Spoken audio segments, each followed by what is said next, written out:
Kakarga na. Bago magkape. Bumaba ka lang, wala kang gagawin. Wala ka ako. Eh, tinawala ka ko. Isa ako po. Tsaka muna kayo, haro-haro na kayo ng haro itong dalawa. Haro? Dito na rin. Napapagal mo si Don. Yan. Ayun o. Ayun o. Ayun.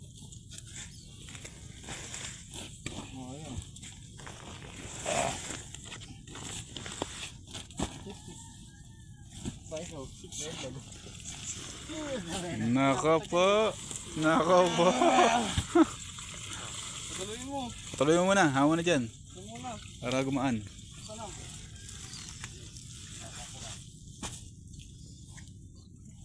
Ayan, nakaisang bangka na. Ano tayo kakarga? Isang bangka.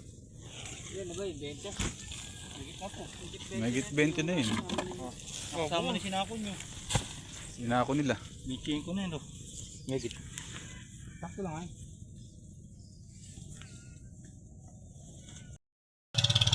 Pakain. Pakain sila. Ayun yung isang may lumot. Sumakay tayo dito.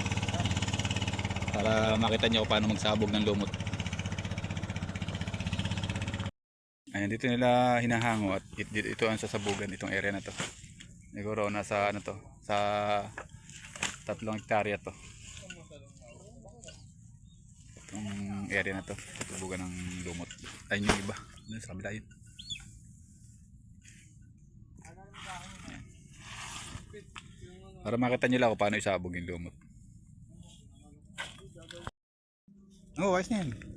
Pagka naman nadoong na doon yan, malubay na yun. Hindi na yung mapapers. Tulak. Tanggalin mo lang yan. Hindi, yung gitna lang.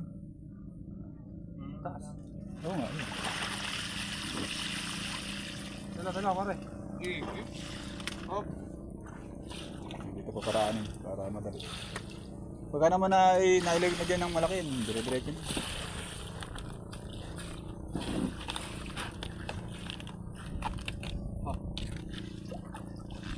Nakakalagyan talaga yan. Kalagyan mo talaga yan. Nakalagyan niya talaga. Ayun, isa yun.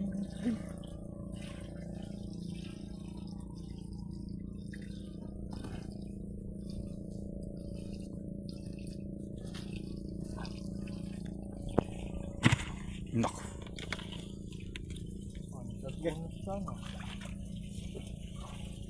Yes. Wow.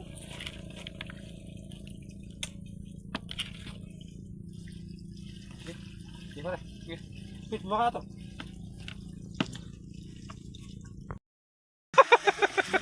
Nakalipat na. Ano pala rin? Balik niyo yung sa plastic. Oo, baka mabagsak.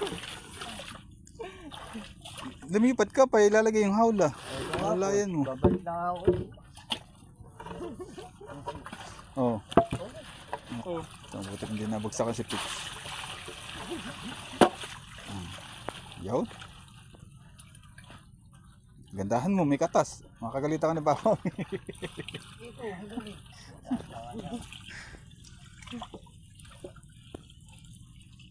Ayun, nailipat na. So ayun po, nag-umpisa na sa kabila. Ayun. Kasabog na sila ng lumot. Ganyan po ang pagkasabog ng lumot. Kita ba? Kita dito? Oo. Pare, nandiyan ka magtanim? Ganyan po ang pagkatanim. Kakalat po yan sa lahat na yan para tumubo. Okay na ba?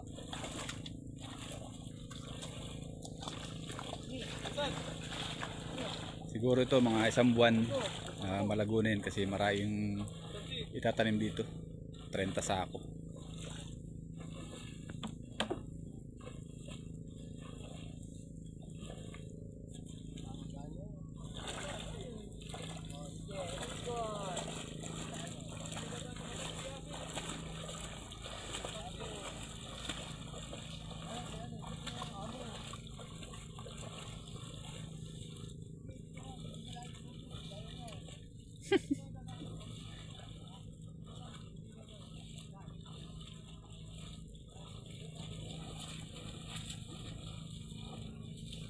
So yan, siguro matatapos nito mga alas 12 o alas 11 kasi alas 9 pa lang mahigit. Yan po ang uri ng pagkasabog ng lumot, no. Tapos po yan, ititingga lang po siya ng mga 1 linggo. Pagkatapos po ng 1 linggo ay tsaka uli papatubigan para lumalim naman. Kailangan makapilter yung lumot. Kailangan mo na siyang makalinaw. Kasi po lalabo po yan, katulad po yan, labo yung mga ginagalawan nila. Kanina hulinaw eh, no? Ngayon labo na. So ayan, ganyan lang po pagkasabog ng lumot. Ayan, babalik-balik lang po sila dyan. Ayan, ganito lang po ng aking vlog. At ayan, maraming salamat po sa lahat ng mga sumusuporta. Pakain na tayo. Ayan, nakikita nyo ba yung mga bangus mga kabantay? Zoom nga natin, din natin. Makikita nyo.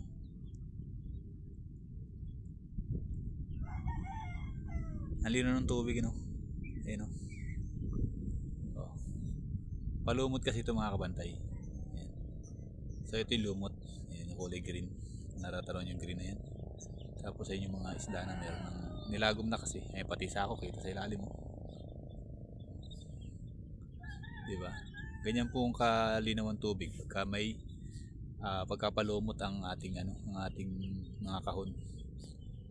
Kitang-kita yung isda. Siguro sa dagat ganyan din kalinaw kasi nga napipilter yung ng mga coral, no.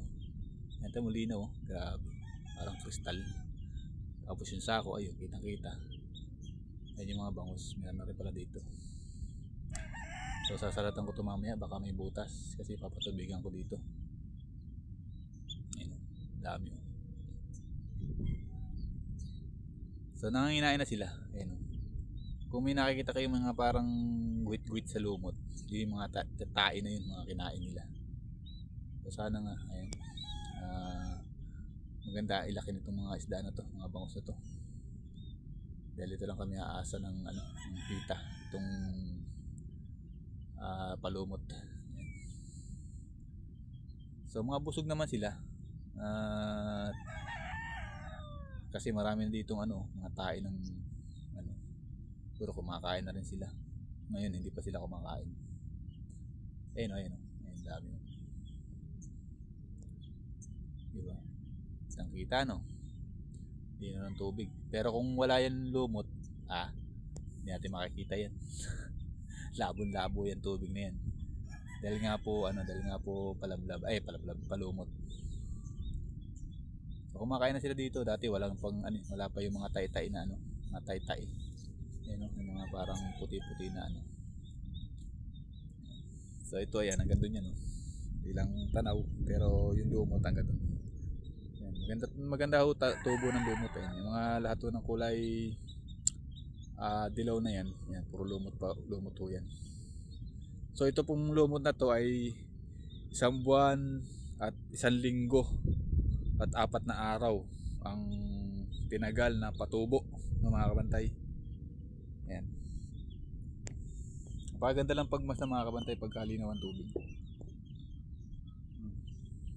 Mga isda lumalangoy sa ilalim. Diyabaga natin. Wala. Diba? Kung mamamana ka talaga, ganyan kalinaw, talagang makakapana ka. Napakalinaw, diba? So ayan, in-update ko lang po kayo sa ating nilagom na bangos doon sa kabila ho galing. Ngayon sa may malayo na yan, sa may Bakawanan. So nilagom na natin dito sa ating patubong lumot. May tubo ho doon kaso hindi ganyan kalinaw kasi hindi napalinaw yung tubig doon. Dito na sobrang linaw. Kaya ayan, kita natin yung mga isda nating hinulog. So siguro mga sa makalawa or sa 1 linggo baka mas marami ng isda rito. Ayan, update ko lang po kayo dito. Ayan. Dito tayo mga kabantay. Papakain pa tayo sa ating dito. Okay dito.